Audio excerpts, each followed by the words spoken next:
मौन है, मौन मौन रहेंगे सब बिल्कुल।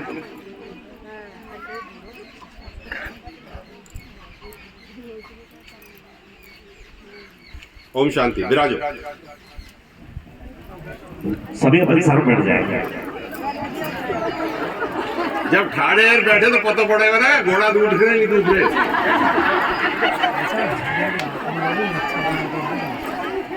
एक चरण मुझे बोला लच्छेदार भाषण देना, मैं कहा बोलने तो दे भाई।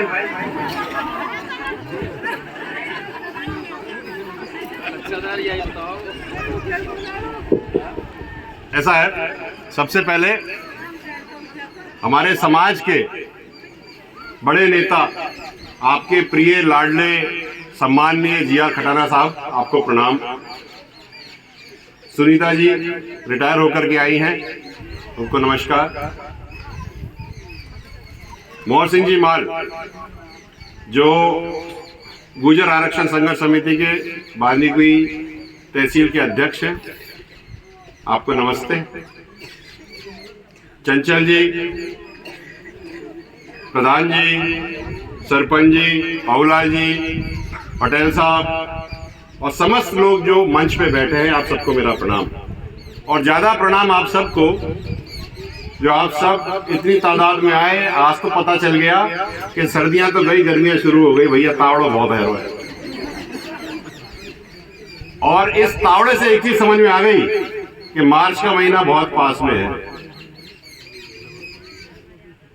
और जब मार्च का महीना आता है, गुजरों की बात होती है, तो फिर कर्नल साहब बहुत ज्यादा याद आते हैं। यही मार्च का महीना हुआ करता है, मार्च मई जून और फिर नवंबर दिसंबर। आज हम सब आपके इस गांव में, इस अच्छी बेला में, इस वट वृक्ष के नीचे बैठे हैं और कर्नल साहब की मूर्ति का हमने अनावरण किया, आप सब ने मिलकर के। इतना पुनीत कार्य, इसका आपका बहुत बहुत धन्यवाद। मैं अपने दिल से धन्यवाद देते देते थक जाऊंगा, लेकिन जो आपने कार्य किया इसकी पूर्ति हम कभी नहीं कर पाएंगे। बहुत सारे लोग आए हैं यहाँ पे, अपनी अपनी बात रखेंगे। मैंने जबरदस्ती ये माइक छीन लिया क्योंकि मुझे 12:30 बजे जाना था, सागरघाटा ताली जाना है दादा, वहां भी लोग इंतजार करें, इसलिए माफी चाहता हूँ। लेकिन मैं अपनी बात संक्षिप्त में और दिल से बात करके जाऊंगा।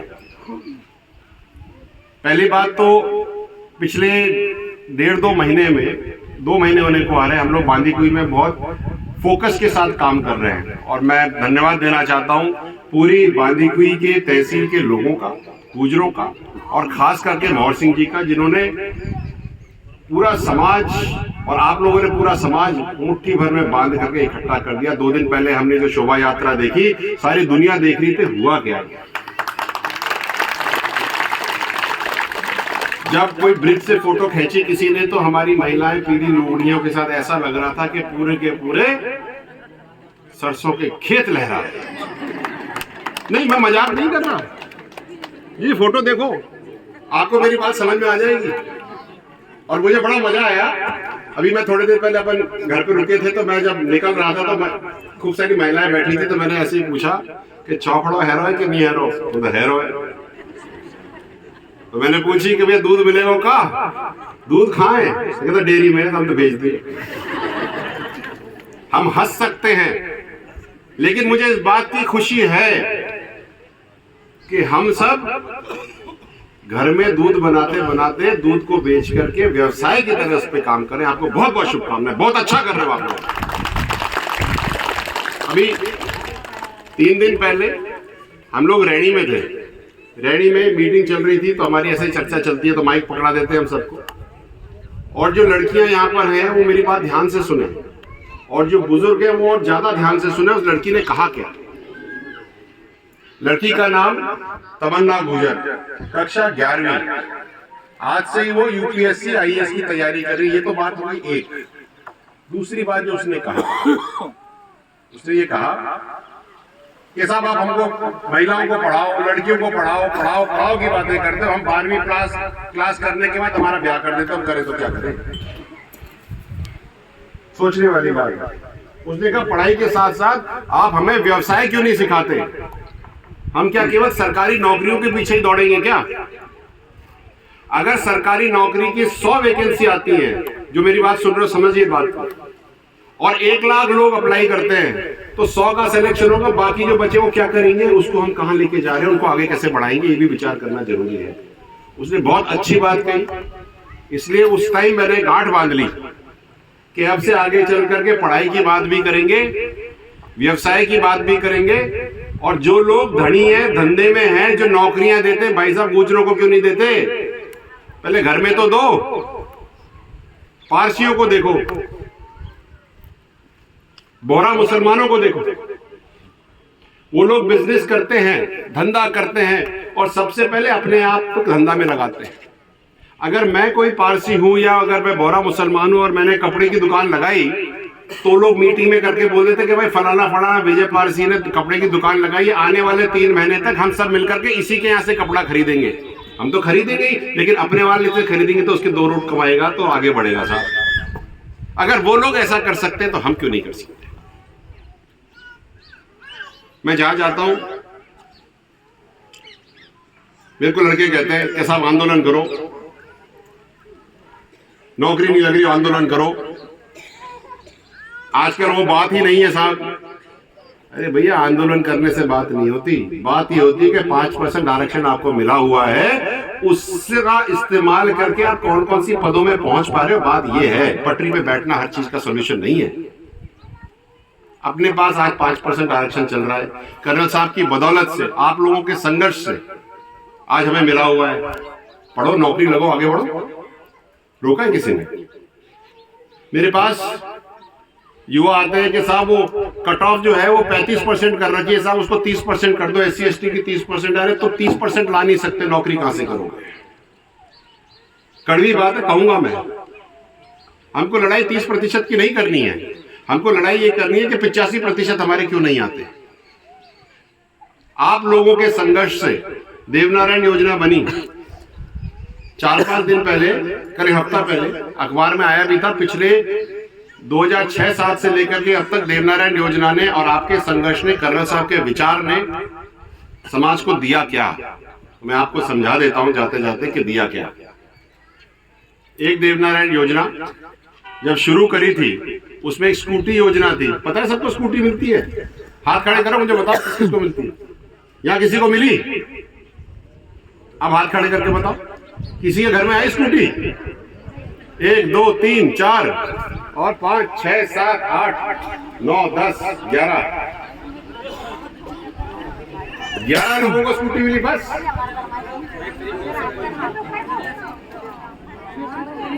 इतने सारे लोगों को स्कूटी मिली, ये बहुत खुशी की बात है। जब ये स्कीम चालू करी ना साहब, तब 500 स्कूटियां बांटनी थी। सुनो सुनो जीजियो, सुनो, आप कहां से कहां आ गए ये समझो। जब स्कूटी पहली बार बांटनी थी, 500 बांटनी थी। एप्लीकेशन आए, फॉर्म आए 250, 500 पूरे भी नहीं आए। और कट ऑफ जो न्यूनतम नंबर गए थे वो 52% थे। आज की तारीख में 500 की जगह हम लोग बांटते हैं 1500 स्कूटी। 1500 स्कूटियां मिलती हैं हर साल। एप्लीकेशन आते हैं 18,000 और कट ऑफ जाती है 85 से 82%। ये आप लोगों की और कर्नल साहब की सोच का रिजल्ट है कि अब अपने समाज में 18,000 लड़कियां तो ऐसी हैं कि जब किसी दूसरे घर में ब्याह करके जाएंगी, उनके बच्चे होंगे तो वो 18,000 पढ़ी लिखी मां बन जाएंगी। साहब आप ये समझिए। और 18,000 लड़कियों से क्या हुआ? 36,000 घर सुधर गए साहब। एक तो खुद का, एक उसके ससुराल का। 36,000 घरों में बदलाव आया। ये हर साल का है साहब। अब 36,000 गुणा 10 मान लो तो कितने हुए? 3,60,000 घरों में बदलाव आ गया। ये आपकी दम की बात है, ये आपने करके दिखाया। ये आप समझिए, इस बात सोचने वाली बात। हम लोग जब गांव ढाणियों में मैं जाता हूँ, मुझे 2-3 चीजें सामने दिखाई देती हैं, मैं वो बात करके जाऊंगा। मेरी मन की पीड़ा है साहब, अजीब सी लगेगी, कह दूंगा। आजम कर्नल साहब की मूर्ति के नीचे बैठे सच मैं कहूंगा साहब, एक लड़का अपने समाज का जो औसतन 2 पुड़िया गुटखा खाता है, वो रोज के 20 रुपए खर्च करता है। 20 रुपए रोज के हिसाब से महीने कितने हुए दादा? कितने? 600। साल के कितने हुए? 7,200 रुपए। ये तो है अगर 2 खा रहा है, और घर के 4 लोग खा रहे तो गणित कर लो कितनी है। नहीं हंस लो, सही कह रहा हूं। अच्छा, 7,200 रुपए तो साल के खर्च करेगा, और फिर 10 साल बाद अस्पताल में जो 7 लाख रुपए लगेंगे उसका क्या? और मरेगा। और जो गुटखा 4 रुपए 10 रुपए का बिकता है, उसमें 5 रुपए तो सब कमाते हैं, 2 रुपए का सामान नहीं है। तुम खाए को जहर खा रहे हो यार, इतने को तो दूध दही पी लो, जो ढंग के काम कर लो। ये बात आपको लगेगी बड़ी अजीब सी, लेकिन मैं आपको कह रहा हूं, इस बात पे ध्यान दो, रोको इसको, रोको। मैंने तो खुद ये कर रखा है कि जो गुटखा खाता हुआ मेरे साथ खड़ा होता है, मैं उसके साथ तो फोटो ही नहीं खिंचाता था, मामला ही खत्म। और सबके सामने और कहूंगा तो गुटखा खा रहा हूं भैया, आदमी ठीक नहीं है। इस पे आप ध्यान दीजिए। मैं चाहता हूं कि अपने समाज के युवा युवती, एक इंटेलेक्चुअल कैपेबिलिटी होती है, बौद्धिक क्षमता बोलते हैं जिसको। आपको एक बात यहां पर एक कह के जा रहा हूं कि मैंने गुजरों को बहुत जगह देखा था, लेकिन टीवी की डिबेट में कहीं बहुचर्चा करते हुए बहुत कम दिखते हैं साहब। हाँ, पेड़ के नीचे हुक्का और 2 बीड़ी के बंडे लेके खूब करें चर्चा, लेकिन वहां क्यों नहीं पहुंच रहे? एक पीला ट्रैक्टर लाया, मैं लाल ट्रैक्टर लाया, या के चक्कर में तो मार दिए सारे। इसके ऊपर ध्यान दीजिए साहब। कर्नल साहब क्या कहा करते थे? खर्चे कम करो, एक धोती के पंजे बना लो, उस पे काम करो। और भागवतन में कितने पैसा खर्च कर रहे साहब? एक भागवत में कितना पैसा खर्च होता है साहब? कितने? 15 लाख। एक साल में एक गांव में कितनी भागवत होती है? आपको भागवत की कहानी बताऊं? आज तो मैं कह देता हूं मन से, चाहे मेरे को जूते बाद में पड़े देख लेंगे। ये जो लोग है ना, ये अपने आदमी छोड़ देते गांव में। ये देखते हैं कि साहब रिटायर होके कौन आ रहा फौजी, किसी के घर में लड़का हुआ उसको ढूंढ लो और फिर घेर लो। अरे तू तो भैया बढ़िया आया, तू आया, बोलेरो खरीद रहा है, अरे भागवत कर ले, तेरी ऐड बनेगी। और वो बंदा उससे भागवत करवाता है, 15 लाख रुपए खर्च करता है, पंडा आता है, उसके साथ उसकी सेटिंग होती है, घूमते हैं चारों तरफ, और तुम्हारा पैसा खर्च करा रहे हैं।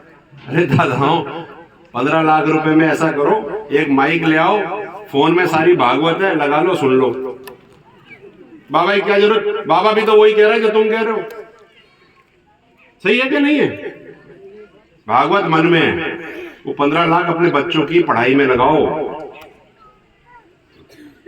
ये जरूरी है। मेरा निवेदन है हाथ जोड़ करके।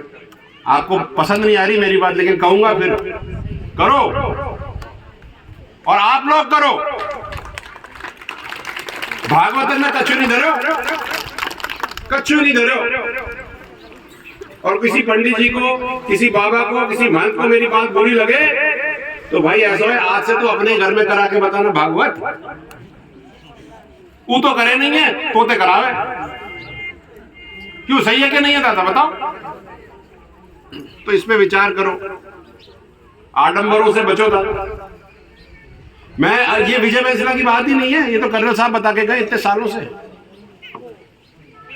इसलिए आप सबसे मेरा हाथ जोड़ निवेदन है, इस पे विचार करें। और एक बात और,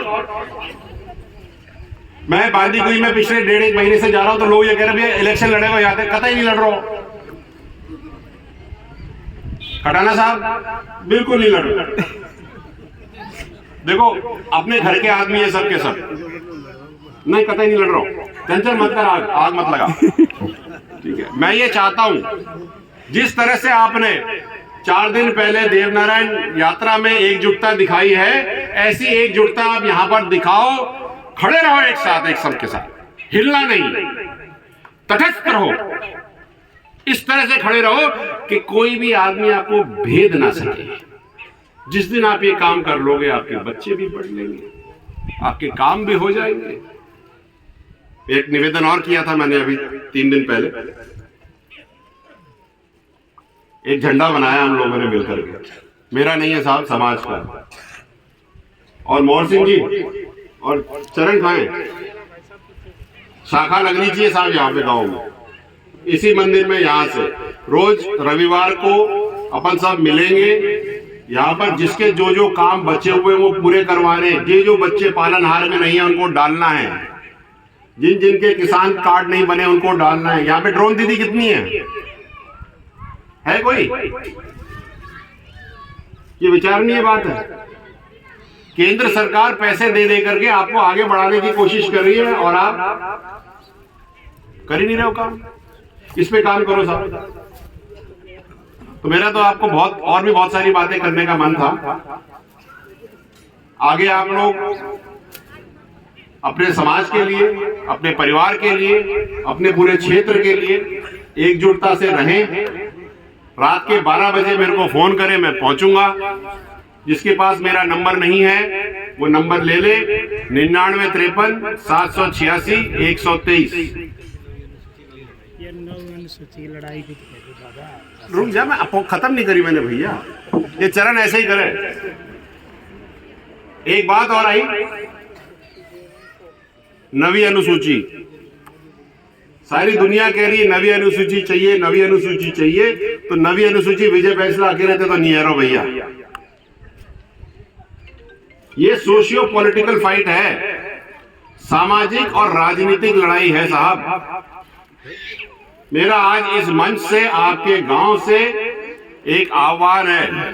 खटाना साहब, मेरा निवेदन है आपसे भी, जितने भी राजनेता अपने समाज के, चाहे किसी भी पार्टी से हो, है तो समाज के, है कि नहीं दादा? तो सबके सब एक साथ मिलकर के ये गुर्जर और एमबीसी समाज की नवी अनुसूची मांग को मिलके क्यों नहीं उठाते? विजय फैसला संघर्ष समिति अकेले काहे को कर रही है? इसलिए आज से एक निवेदन है, अपन सब मिले, सारे राजनेता मिले, एक जाजम पे बैठे, विचार करें कि इसको कैसे कराना है। जरूरी नहीं है हर बार संघर्ष करना पड़े। राजनीतिक चीजें राजनीतिक तरीके से हल होती हैं, और वो तभी होंगी जब सारे राजनेता एक जाजम पे बैठ करके इस मुद्दे को तो आगे बढ़ाएं, चाहे इसमें एमबीसी समाज के किसी भी राजनेता का हो। ये मेरा आप सबसे निवेदन है। अगर आपको मेरी बात ठीक लगे तो बताओ, हाँ, नहीं बोले तो भैया अपन तो फिर पटरी बैठ लेंगे। ठीक है ना साहब? सही है कि नहीं है भाई? जो राजनेता गुर्जर समाज के वोट लेता है और गुर्जर क्षेत्र से लड़ता है, उसको तो ये एमबीसी के नवी अनुसूची की लड़ाई लड़नी चाहिए ना, या नहीं लड़नी चाहिए? तो हम तो चाहते हैं कि लड़े। अरे आवाज तो दे। अच्छा तुम लड़ो मत, कम से कम ये तो कह दो कि भाई हम तुम्हारे साथ हैं। अब अगर वो भी खड़ा कर समर्थन दे दो, सबका सब नवी अनुसूची की मांग के लिए ढंग से हाथ उठाओ, सबका सब लड़नी चाहिए कि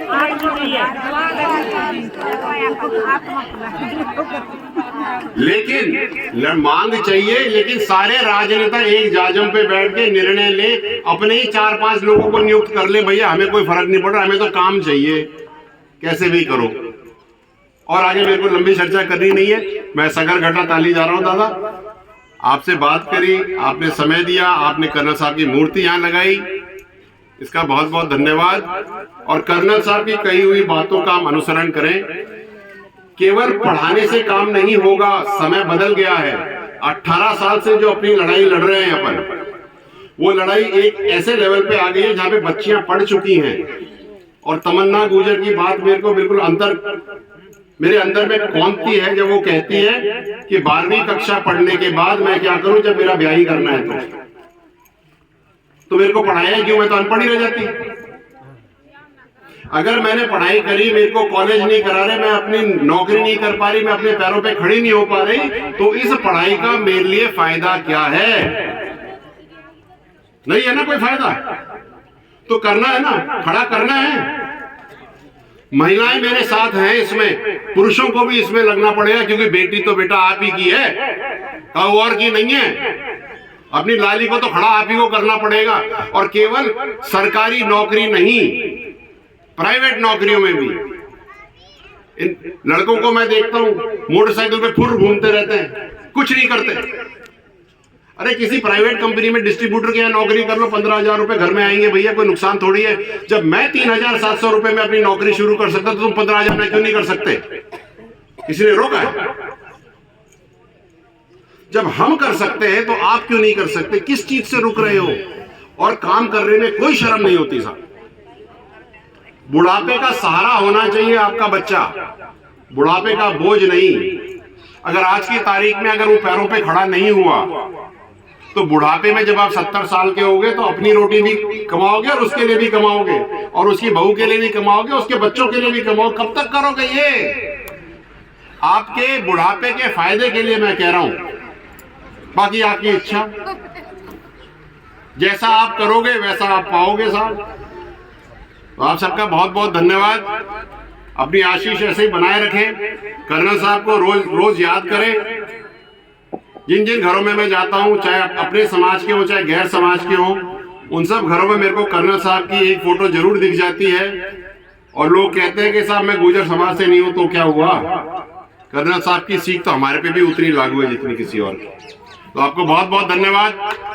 राम राम साहब, प्रणाम।